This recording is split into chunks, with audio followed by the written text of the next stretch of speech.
waxaa aad maanta noogu farxad weyn in safiirka midowga Afrika u qaabilsan Soomaaliya SRC-ga iyo Amisom Force Commander taliyaha ciidamada Amisom ee Soomaaliya la taliyaha arrimaha nabadgelyada ee safiirka Mr. Swagle iyo saraakiisha sector 6 iyo sector 2 ee Amisom ay maanta nagu soo booqdaan Kismaayo aad bay sharaf noogu tahay waxaan ka wada hadalay waxay ahayd koow in la qaado operation iyo sidii howlgal loo samayn lahaa gaar ahaan wadooyinka Madoobe iyo Kismaayo in la isu furo iyo wadadan kabsoomo iyo jidka howlgalkii laga gelay hore operation soo jiitamayay in hawshaas dhaqaajinteeda hadda aan ka shaqeyno iyo qodobka labaad oo arrinta doorashooyinka Jubbaland ka dhacaya oo aan isla sheegnay doorashada Jubbaland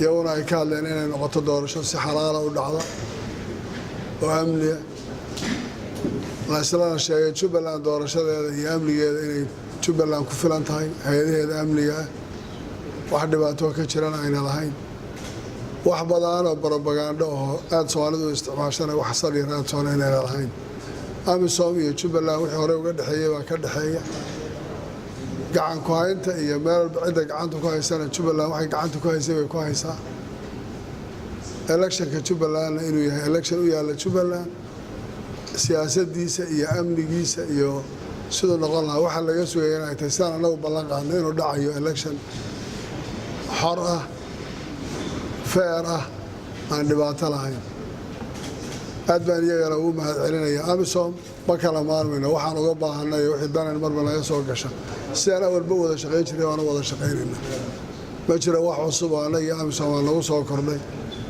ama dhexdanada ka jira midna ma jiro aad baad u mahadsantihiin arrimahaasna waxaan is leeyahay si fiican baan isaga afgaranay ama ha noqoto doorashada iyo Jubbaland si u qabsanayso ama ha noqoto midda operationka iyo tallaabada la qaadi doono waad mahadsantihiin kusoo dhawo safiir.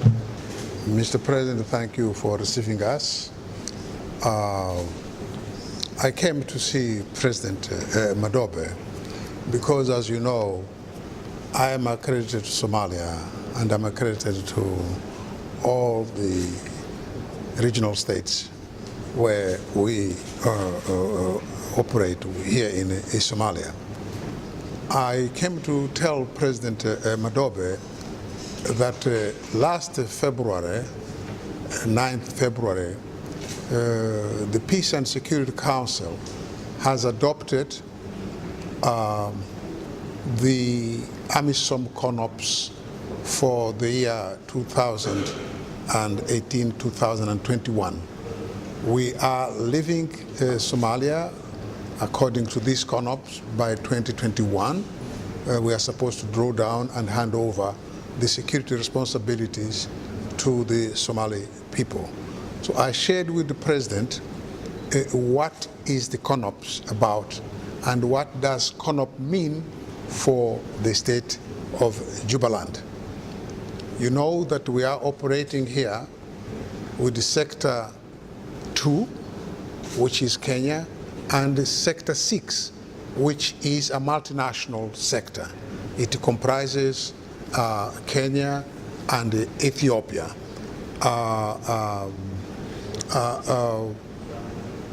We had another third country, which is Burundi. But because of the decisions by the Security Council, we had to take this contingent of Burundi in this so that they can draw down. You know that we have